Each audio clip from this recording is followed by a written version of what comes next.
You're about to see the grand finale of the Grenke Chess Classic 2018. Going into the final round, Fabiano Caruana led the field. He was half a point ahead of Magnus Carlsen and Nikita Vitiugov.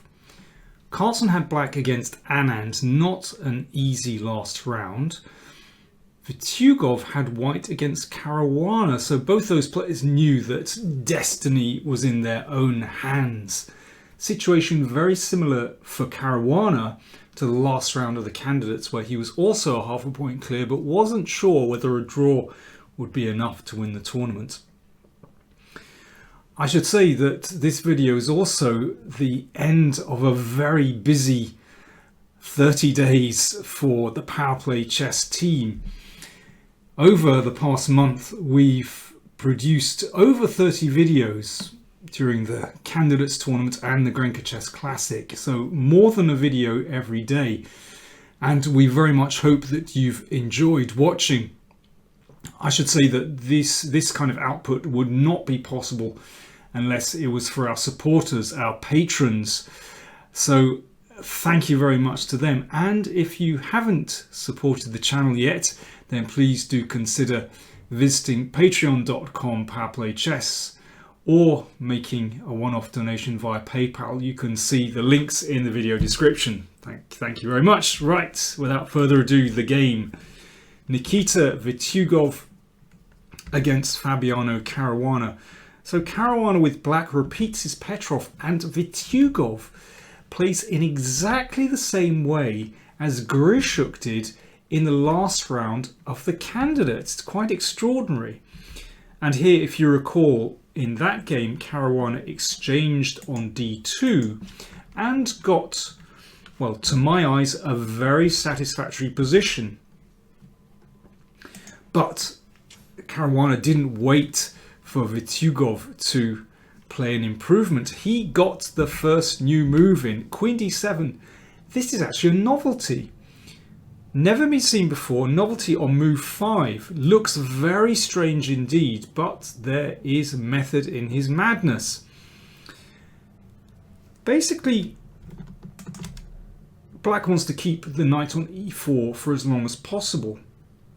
And playing the queen to d7 means that white, you can trade on e4, but it doesn't do white much good. If you trade queens now, then knight takes d7, hitting the pawn on e5. The knight on f3 is hit as well, so black is absolutely fine. Or if knight d4, you can just develop. And in fact, the queen is not badly placed on d7. So Vitiugov thought for 10 minutes here, and he was obviously a little bit, slightly upset by that move. Caruana said afterwards, strange moves have a very good psychological effect, and particularly if these strange moves are good moves. Interestingly enough, if you put the position in, this position into a chess engine and leave it running for long enough, many chess engines actually come up with the move Queen d7, and which Caruana admitted to afterwards. Bishop d3 played, and now the knight is attacked, so it goes back to c5. Of course, black would very much like to take that bishop, so it now drops back to e2. Now you could play bishop e7, knight e6, but Caruana went for g6. Could be useful to cover the f5 square, and perhaps you want to develop the bishop on g7. Knight b3, and only now knight e6. Now the blockading of this e5 pawn is very important indeed. We saw that in the Grishuk game. Also, this knight on b3 is not so well placed. That's why Caruana waited before he pushed the knight back to e6. And now c5. You can see that black's pawns control all these important squares, and they basically shut out white's minor pieces. That's why the center is so important. And here, well, queen d2 looks like a normal move, perhaps with the idea of playing bishop h6. So Caruana said he wanted to play h6, then c3 to stop black playing d4, and b6, castles. Queenside, bishop b7 defends the pawn on d5. And here, although black is rather behind in development, white can't actually achieve too much. That you can see that knight on b3 does absolutely nothing. And over the next few moves, black would like to play queen c7, knight d7, and just castle queenside. And it's very hard for white to actually disrupt that development. But Vitiugov, in any case, played knight g5. So I can understand why he wanted to free the f pawn in order to support the e pawn. b6 from Caruana. Now the queen doesn't look so stupid on d7 once the bishop comes to the long diagonal. Vitiugov exchanged, and it's funny how they now have exactly the same pawn structure that was reached in the Grishuk-Caruana game. And in that game it also worked out well. So black's centre, very powerful indeed, and of course there's absolutely no chance of white being able to get the f5 breakthrough in. c3 still seems a reasonable move to me to stop d4, but instead Vitiugov went on a little adventure on the queen side with a4, and I have to say I don't really get this. I don't quite see what he's achieving by doing this. So Caruana now developing in a very straightforward way, potentially threats on e5. c3 is still possible here, by the way. But Vitiugov played a5, and now knight e5. There's a tactic here. If pawn takes, then bishop takes bishop. We don't want that. But in fact, knight e5 is a mistake because of bishop d4 with this pin. And if pawn takes bishop, then pawn takes. Black can't castle. Here the a pawn actually does look reasonable. That's a bit disruptive, and you can recapture on d4. That would be fine for white. That would be an interesting position. Caruana said he didn't want to castle here because he didn't like his bishop being forced back to c8, so instead he played knight e7, allowing the bishop to come to c6 if it's pushed. But also the knight very much wants to come to this f5 square. c3 is still possible here, but no. Vitiugov went another way, bishop g4. I think he was dreaming of something like castles and then bishop c5, a bit of a speculative piece sacrifice, but it starts to get messy. And well, Caruana just figured, why should he give up his nice centre? Here he has a nice positional advantage, so why allow his opponent to change the nature of the position? So instead he just cut that possibility out, played d4, an excellent move anyway, forcing the bishop back, and then he castled. Very straightforward. So we're out of the opening, and I think if we just compare the two positions, above all, black has this wonderful pawn chain, so he controls the center, and that means that, well, both these minor pieces look very poorly placed. Compare with black's minor pieces, all beautifully placed. That knight can get into f5 or d5. The bishop is on the long diagonal. And black's rooks are connected. All black's pieces really well coordinated. You just compare that with white's. Split rooks, poor minor pieces. Enough said. Queen d3 played. And now bishop d5. That's just to cover the e6 pawn because queen h3 coming. Hitting the bishop, which now retreated. And Vitiugov redeploys the knight from b3. Knight f5, excellent square for the knight. And here Caruana was expecting knight f3, and then he was just going to shut down the possibility of knight g5 with h6. Still very pleasant for black. But instead c4 came, and that bit of a dilemma now for Caruana. He said every instinct told him to keep that pawn on d4, but he wasn't exactly sure what was going on in this slightly closed position. So instead he just played more practically and kept the position open, traded on c3 and just put the rook in the middle of the board, looking at the d file and all those weak squares, d3 for example. White traded on b6, and now you can see, well, to my eyes, that this pawn advance hasn't really achieved that much. Rook isn't doing much on the a file, but also it's actually helped black to get this queenside majority going, and he can create a passed pawn very, very easily. And here the computer likes bishop f3, I guess, just to potentially trade off that bishop on d5. But, well, after b5, there's no doubt that black has a much easier position to play than white. But it's true, that bishop is a monster, so at some point it might be a good idea to trade it off. But rook e1 played instead, and Caruana stomped on with b5. Now knight e4, and this could be traded off. I know it seems a bit silly to give up that nice bishop, but actually black has such a pleasant position here. If bishop takes knight, then queen d1 check is very unpleasant. So the bishop has to retreat, so you can see that knight is beautifully placed. And now c4 just leaves that bishop very poorly placed. Not just the bishop, look at that rook, horribly placed. So really, when you have split rooks, not very pleasant indeed. That would give black a big advantage, very pleasant position.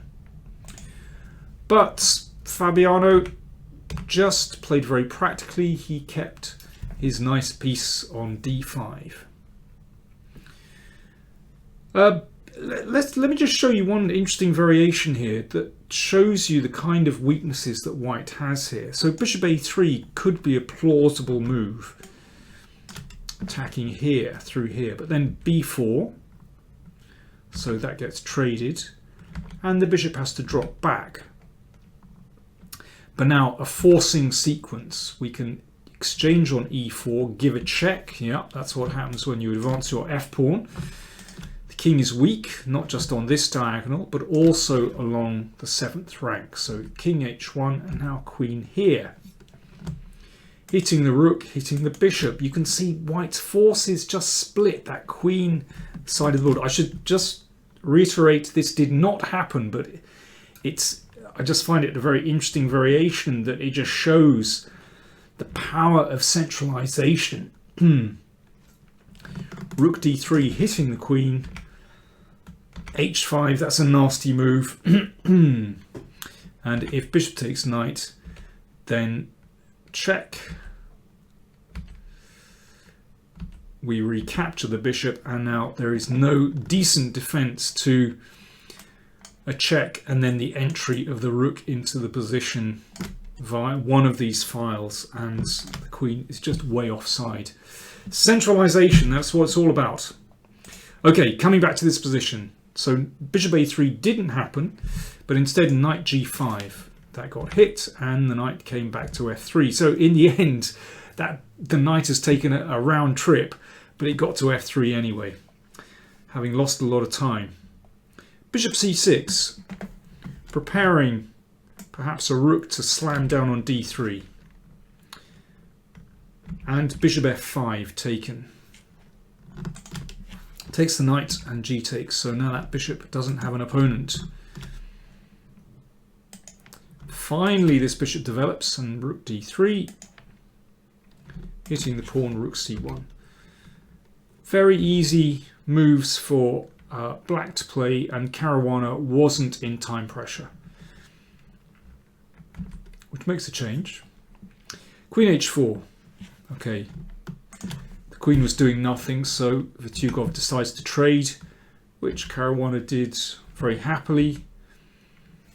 He's happy just to keep his advantage, not to complicate in any way at all. So he's got his queenside pawn majority, he's got this beautiful bishop as well, and active rooks, and a weak pawn here. should be winning for black. So king f2, bishop f8, activating that one.